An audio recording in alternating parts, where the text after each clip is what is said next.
ಎಳ್ಳು ಬೆಲ್ಲ ತಿಂದು ಒಳ್ಳೆ ಮಾತಾಡು. ಹ್ಯಾಪಿ ಸಂಕ್ರಾಂತಿ. ಹೇ ಗೈಸ್, ನಮಸ್ತೆ, welcome back to my channel. This is Pragnya Arya and ಇದು ಬಂದು ಸಂಕ್ರಾಂತಿ ವ್ಲಾಗ್.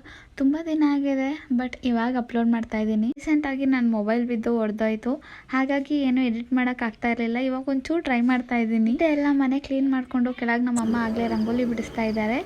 ನಾನು ಅವ್ರ ಜೊತೆ ಇವಾಗ ಇನ್ನೇನು ಹೋಗ್ತಾ ಇದ್ದೀನಿ ಹೆಲ್ಪ್ ಮಾಡೋದಕ್ಕೆ. ಯಾವುದು ಕಲರ್ ತಗೊಳ್ಳಿ ನೀವು? ಯಾವುದು ಪಿಂಕ್ ಅಂತದ? ಆರೆಂಜ್ ಪಿಂಕ್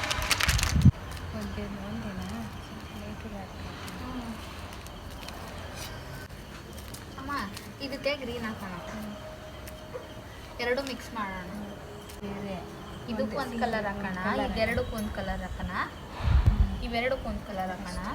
ಇವೆರಡು ನಾವಿರೋದು ಫಸ್ಟ್ ಫ್ಲೋರಲ್ಲಿ, ಬಟ್ ನಮ್ಮ ಅಮ್ಮಂಗೆ ಈ ಥರ ಎಲ್ಲ ಮಾಡೋದು ಅಂದರೆ ತುಂಬ ಇಷ್ಟ. ಯಾವಾಗಲೂ ಅವರೇ ಫುಲ್ ಎಲ್ಲ ಕ್ಲೀನ್ ಮಾಡಿ ರಂಗೋಲಿ ಬಿಡಿಸೋದು ಆ ಥರ ಎಲ್ಲ ಮಾಡ್ತಾಯಿದ್ರು. ಈ ಸಲ ನಾನು ಹೋಗಿದ್ದೀನಿ ಹೆಲ್ಪ್ ಮಾಡೋಣ ಅಂತ ಅಂದು. ಕೆಳಗೆಲ್ಲ ಮಾಡಾದ್ಮೇಲಿಂದ ಮೇಲ್ಗಡೆ ಬಂದ್ವಿ. ಮೇಲ್ಗಡೆ ನಾನು ಚಿಕ್ಕ ರಂಗೋಲಿ ಅಲ್ವಾ, ಅದಕ್ಕೆ ಬಿಡಿಸ್ತಾ ಇದ್ದೀನಿ. ಕೆಲಸ ಎಲ್ಲ ಮುಗಿಸಿ ರಂಗೋಲಿ ಎಲ್ಲ ಹಾಕಿ ಬಂದು ಮಲ್ಕೊಳ್ಳೋ ಅಷ್ಟೊತ್ತಿಗೆ ಆಗಲೇ 1 ಆಗಿತ್ತು ಅನಿಸುತ್ತೆ. ಬೆಳಗ್ಗೆ ನಮ್ಮಮ್ಮ ಒಂದು 4:30 ಎದ್ದಿದ್ದಾರೆ. ನನ್ನ 5:30ಗೆ ಎಬ್ಬಿಸಿದ್ರು ಅಂತ ಅನಿಸುತ್ತೆ. ಆದರೂ ಕೂಡ ನನಗೆ ಕಣ್ಣೇ ಬಿಡೋಕ್ಕಾಗ್ತಾಯಿಲ್ಲ. ಅದೇನು ಮಾಡೋದು, ನನಗೆ ಬೆಳಗ್ಗೆ ಬೇಗ ಹೇಳೋದಕ್ಕಾಗಲ್ಲ. ಬೆಳಗ್ಗೆನೇ ಹೋಗಿ ಪೂಜೆ ಎಲ್ಲ ಮಾಡ್ಕೊಂಬರೋಣ ಅಂತ ರೆಡಿ ಆಗ್ತಾ ಇದ್ದೀನಿ. ಸ್ವಲ್ಪ ಲೈಟಾಗಿ ಮಸ್ಕರ, ಒಂಚೂರು ನ್ಯೂಡಾಗಿರೋ ಲಿಪ್ಸ್ಟಿಕ್, ಅದಾದಮೇಲಿಂದ ಒಂಚೂರು ಕ್ರೀಮ್ ಹಾಕ್ಕೊಂಡು ರೆಡಿ ಆಗ್ತಾ ಇದ್ದೀನಿ. ಹಾಗೆ ಇವತ್ತು ಲಂಗ ದಾವಣಿ ಹಾಕ್ಕೊಂಡು ಹೋಗ್ತಾ ಇದ್ದೀನಿ ದೇವಸ್ಥಾನಕ್ಕೆ. ಯಾಕಂದರೆ ನಮ್ಮಮ್ಮ ಯಾವಾಗಲೂ ಹೇಳ್ತಾ ಇರ್ತಾರೆ, ದೇವಸ್ಥಾನಕ್ಕೆ ನಾವು ಎಷ್ಟು ಚೆನ್ನಾಗಿ ಹೋಗ್ತೀವೋ ದೇವರಿಗೆ ಅಷ್ಟು ಖುಷಿ ಆಗುತ್ತೆ ಅಂತ.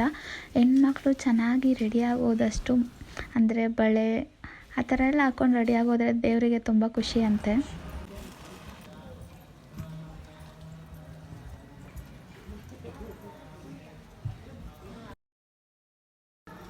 ದೇವಸ್ಥಾನದಲ್ಲಿ ಪೂಜೆ ಎಲ್ಲ ಆದಮೇಲೆ ಅಲ್ಲೇ ಒಂದು 5 ಜನಕ್ಕೆ ಕುಂಕುಮ ಎಲ್ಲ ಕೊಡಿಸ್ತಾರೆ.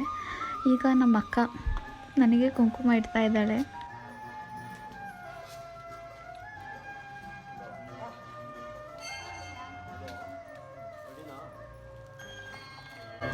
ಎಳ್ಳು ಬೆಲ್ಲ ತಿಂದು ಒಳ್ಳೆ ಮಾತಾಡು. Happy Sankranti. Thank you.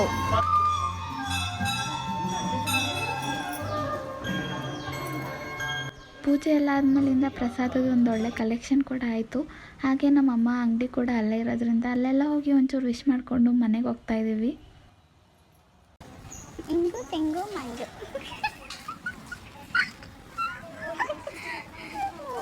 ಅದೇಂದ್ರು video ನೋಡ್ಬೇಕು. ಹಾಕಂದ್ಮೇಲೆ ಇದನ್ನು ಇಂಗು ತೆಂಗು ಯಾರು ಮಂಗು ಯಾರು ಗೊತ್ತಿಲ್ಲ, ಅವ್ರವ್ರು ಹಿಡ್ಕಲ್ಲಿ.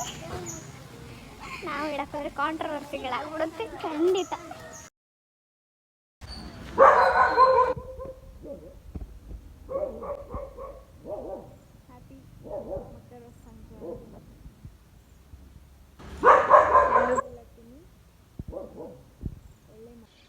ಈಗ ತಿಂಡಿ ಎಲ್ಲ ಆಯಿತು. ಇವಾಗ ಡ್ರೆಸ್ ಸ್ಟಿಚ್ ಮಾಡ್ಕೊಳ್ತಾ ಇದ್ದೀನಿ. ಅಂದರೆ ಹಬ್ಬದ ಹಿಂದಿನ ದಿನ ಸ್ಟಾರ್ಟ್ ಮಾಡಿದ್ದು. ಒಂಥರ ಲಂಗ ದಾವಣಿ ಥರನೂ ಹಾಕೋಬೋದು ಮತ್ತು ಕ್ರಾಪ್ ಟಾಪ್ ಥರನೂ ಹಾಕೊಬೋದು. ನಾನು ಡ್ರೆಸ್ನ ಸ್ಟಿಚ್ ಮಾಡಿ ಕಂಪ್ಲೀಟ್ ಮಾಡೋ ಅಷ್ಟೊತ್ತಿಗೆ ಈವ್ನಿಂಗ್ ಆಗಿತ್ತು. ಹೇಗೂ ನಮ್ಮ ಅಕ್ಕಂಗೂ ಇವತ್ತು ರಜಾ ಇರಲಿಲ್ಲ, ವರ್ಕ್ ಫ್ರಮ್ ಹೋಮ್. ಅದಕ್ಕೆ ಸ್ವಲ್ಪ ಲೇಟಾಗೆ ಎಳ್ಬಿರಕ್ಕೆ ಹೋಗೋಣ ಅಂತ ಅಂದ್ಕೊಂಡು ನಾನು ಮತ್ತು ನನ್ನ ತಂಗಿ ಇವಾಗ ರೆಡಿ ಆಗ್ತಾ ಇದ್ದೀವಿ.